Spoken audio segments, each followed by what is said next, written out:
বিসমিল্লাহির রহমানির রহিম। চাকরি প্রত্যাশী ভাই বন্ধুরা, আসসালামু আলাইকুম। জেলা প্রশাসকের কার্যালয় রাজশাহী নিয়োগ বিজ্ঞপ্তি প্রকাশিত করেছে। বিজ্ঞপ্তির বিস্তারিত বলছি, অবশ্যই সম্পূর্ণ ভিডিওটি দেখবেন এবং যারা আমার চ্যানেলে নতুন, চ্যানেলটিকে সাবস্ক্রাইব করে পাশে থাকবেন। দপ্তরের নাম জেলা প্রশাসকের কার্যালয় রাজশাহী ও অধীন উপজেলা নির্বাহী অফিসারের কার্যালয়সমূহ।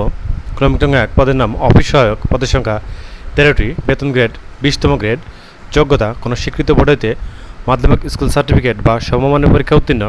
2 নম্বর নিরাপত্তা প্রহরী, পদের সংখ্যা 5টি, বেতন গ্রেড 20, যোগ্যতা কোনো স্বীকৃত বোর্ড হইতে মাধ্যমিক স্কুল সার্টিফিকেট বা সমমানের পরীক্ষা উত্তীর্ণ। 3 নম্বর পরিচ্ছন্নতা কর্মী, পদের সংখ্যা 2টি, বেতন গ্রেড 20, কোনো স্বীকৃত বোর্ড হইতে জুনিয়র স্কুল সার্টিফিকেট বা সমমানের পরীক্ষা উত্তীর্ণ। 80% পদ জাত হরিজনদের জন্য সংরক্ষিত থাকবে।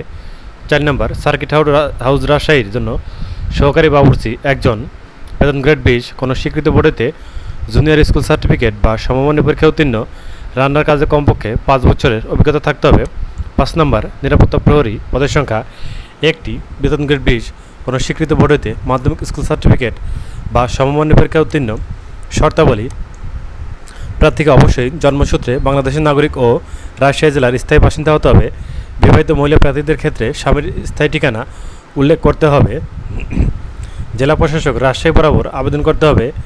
বিভাগীয় চাকরিরত প্রার্থীগণকে যথাযথ কর্তৃপক্ষের নিকট হতে লিখিত অনুমতি গ্রহণ করে নির্ধারিত সময়ের মধ্যে আবেদন করতে হবে এবং উক্ত অনুমতিপত্র মৌখিক পরীক্ষার সময় সাক্ষাৎকারে বোর্ডের নিকট দাখিল করতে হবে। বিভাগীয় চাকরিরত প্রার্থীদের আবেদনের কোনো অগ্রিম কপি গ্রহণযোগ্য বলে বিবেচিত হবে না। লিখিত ও ব্যবহারিক পরীক্ষা উত্তীর্ণ প্রার্থীদের মৌখিক পরীক্ষার সময় নিম্নোক্ত কাগজপত্রাদির মূল কপি সহ উপস্থাপন দাখিল করতে হবে।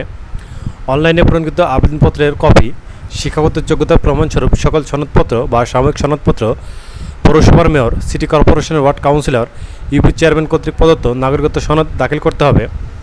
জাতীয় পরিচয়পত্রের মূল কপি অবশ্যই মৌখিক পরীক্ষার সময় উপস্থাপন করতে হবে। তবে যাদের জাতীয় পরিচয়পত্র এখনও হয়নি তাদের পৌরসভার মেয়র, সিটি কর্পোরেশনের ওয়ার্ড কাউন্সিলর বা ইউনিয়ন পরিষদের চেয়ারম্যান কর্তৃক প্রদত্ত জন্ম নিবন্ধন সনদ মৌখিক পরীক্ষার সময় উপস্থাপন করতে হবে। মুক্তিযোদ্ধা কোটার ক্ষেত্রে যে সকল কাগজপত্র প্রয়োজন হয় সেগুলো অবশ্যই দাখিল করতে হবে। যাদের প্রয়োজন তারা অবশ্যই এটা দেখে নেবেন। অন্যান্য কোটার নিয়োগ প্রাপ্তির আবেদনের ক্ষেত্রে সংশ্লিষ্ট কোটার জন্য সরকার কর্তৃক নির্ধারিত সনদ বা প্রমাণপত্র, প্রশিক্ষণের সনদপত্র, যথাযথ কর্তৃপক্ষ কর্তৃক প্রদত্ত অনুমতিপত্র, অভিজ্ঞতার সনদপত্র যদি থাকে অবশ্যই দেখাতে হবে।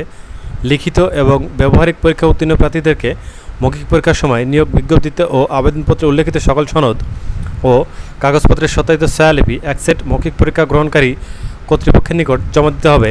সত্যায়নের ক্ষেত্রে অবশ্যই সত্যায়নকারী কর্মকর্তার সুস্পষ্ট নাম, পদবি ও সিল থাকতে হবে। প্রার্থীর বয়সসীমা 16/10/6/2023 খ্রিস্টাব্দ তারিখে 18 থেকে 30 বছরের মধ্যে হতে হবে। তবে জনপ্রশাসন মন্ত্রণালয়ের স্মারক অনুযায়ী 25/3/2020 তারিখে সর্বোচ্চ বয়সসীমা 30 বছর নির্ধারিত হবে।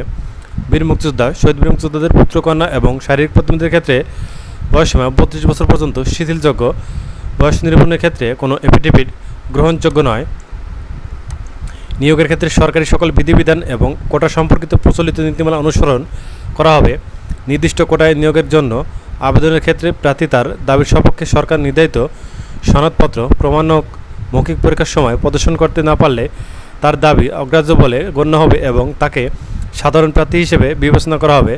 কোটায় নিয়োগের সুপারিশের জন্য প্রার্থীদের সনদ প্রমাণক বিবেচনা গ্রহণের ক্ষেত্রে সাক্ষাৎকার বোর্ড, বিভাগীয় নির্বাচনী বোর্ডের সিদ্ধান্তই চূড়ান্ত বলে গণ্য হবে এবং নিয়োগকারী কর্তৃপক্ষের কর্তৃক যাচাই উক্ত সনদ সঠিক বলে প্রমাণিত হতে হবে।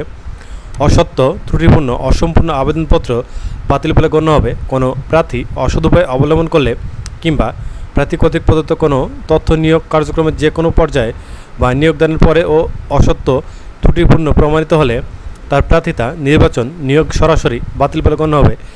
নিয়োগ পরীক্ষায় একই তারিখ ও সময় অনুষ্ঠিত হবে বিধায় একাধিক পদের আবেদন করলেও একটি পদের বিপরীত নিয়োগ পরীক্ষায় অংশগ্রহণ করা যাবে। নির্বাচনী পরীক্ষায় অংশগ্রহণের জন্য প্রার্থীদের কোনো প্রকার টিএডিএ প্রদান করা হবে না। কোনো কারণ দর্শানো ব্যতিরেকে নিয়োগকারী কর্তৃপক্ষ এই বিজ্ঞপ্তির শর্তাবলী পরিবর্তন, সংযোজন, বিয়োজন বা বাতিল করার ক্ষমতা সংরক্ষণ করেন। আবেদনপত্র গ্রহণ ও বাতিল ও নিয়োগের ক্ষেত্রে নিয়োগকারী কর্তৃপক্ষের সিদ্ধান্ত চূড়ান্ত বলে গণ্য হবে। এই বিষয়ে কোনো আপত্তি উত্থাপন করা যাবে না। অনলাইনে আবেদনপত্র পূরণ ও দাখিল করার নিয়মাবলী। আগ্রহী প্রার্থীগণ dcrajshahi.tel.com.bd এই ওয়েবসাইটে আবেদনপত্র পূরণ করতে পারবেন। আবেদনের সময়সীমা নিম্নরূপ। অনলাইনে আবেদনপত্র পূরণ ও আবেদন ফি জমা দেওয়ার শুরু তারিখের সময় 22/5/2023 খ্রিস্টাব্দ সকাল 10টা। অনলাইনে আবেদনপত্র জমা দেওয়ার শেষ তারিখের সময় 10/6/2023 খ্রিস্টাব্দ বিকাল 5টা। উক্ত সময়সীমার মধ্যে ইউজার আইডি প্রাপ্ত প্রার্থীগণ অনলাইনে আবেদনপত্র সাবমিটের সময় থেকে পরবর্তী 72 ঘন্টার মধ্যে টেলিটক প্রিপেড মোবাইল নম্বরের মাধ্যমে SMS করে পরীক্ষার ফি বাবদ জমা দিতে পারবেন। অনলাইন আবেদনপত্র পূরণকৃত তথ্য যেহেতু পরবর্তী সকল কার্যক্রমে ব্যবহৃত হবে, সেহেতু অনলাইন আবেদনপত্র সাবমিট করার পূর্বে পূরণকৃত সকল তথ্যের সঠিকতা সম্পর্কে প্রার্থী নিজে শতভাগ নিশ্চিত হবেন। প্রার্থী অনলাইন পূরণকৃত আবেদনপত্রের একটি রঙিন প্রিন্ট কপি পরীক্ষা সংক্রান্ত যে কোনো প্রয়োজনে সহায়ক হিসেবে সংরক্ষণ করবেন এবং মৌখিক বা ব্যবহারিক পরীক্ষার সময় 1 কপি জমা দিবেন। SMS প্রেরণের নিয়মাবলী। যথাযথভাবে আবেদনপত্র সাবমিট করা হলে কম্পিউটারে ইউজার আইডি নম্বর সহ একটি অ্যাপ্লিক্যান্ট প্রিভিউ দেখা যাবে এবং উক্ত অ্যাপ্লিক্যান্ট প্রিভিউটি ডাউনলোড করে রঙিন প্রিন্ট করে রাখবেন এবং উক্ত ইউজার আইডি নম্বর ব্যবহার করে টেলিটক প্রিপেড মোবাইল নম্বরের মাধ্যমে 2টি SMS করে পরীক্ষার ফি বাবদ 100 টাকা ও টেলিটকের সার্ভিস চার্জ বাবদ 12 টাকা সহ মোট 112 টাকা অনধিক 72 ঘন্টার মধ্যে জমা দিবেন। এখানে বিশেষভাবে উল্লেখ্য যে অনলাইন আবেদনপত্রের সকল অংশ পূরণ করে সাবমিট করা হলেও পরীক্ষার ফি জমা না দেওয়া পর্যন্ত অনলাইন আবেদনপত্র কোনো অবস্থাতেই গৃহীত হবে না। প্রবেশপত্র প্রাপ্তির বিষয়টি। অনলাইন আবেদনপত্রের প্রার্থীর প্রদত্ত মোবাইল ফোনে পরীক্ষা সংক্রান্ত যাবতীয় যোগাযোগ সম্পন্ন করা হবে বিধায় উক্ত নম্বরটি সার্বক্ষণিক সচল রাখা, SMS পড়া এবং প্রাপ্তির নির্দেশনা তাৎক্ষণিকভাবে অনুসরণ করা বাঞ্ছনীয়। SMS-এ প্রেরিত ইউজার আইডি এবং পাসওয়ার্ড ব্যবহার করে পরবর্তীতে রোল নম্বর, পদের নাম, ছবি, পরীক্ষার তারিখ, সময় ও স্থান বা কেন্দ্রের নাম ইত্যাদি তথ্য সংবলিত প্রবেশপত্র প্রার্থী ডাউনলোডপূর্বক প্রিন্ট করে নেবেন।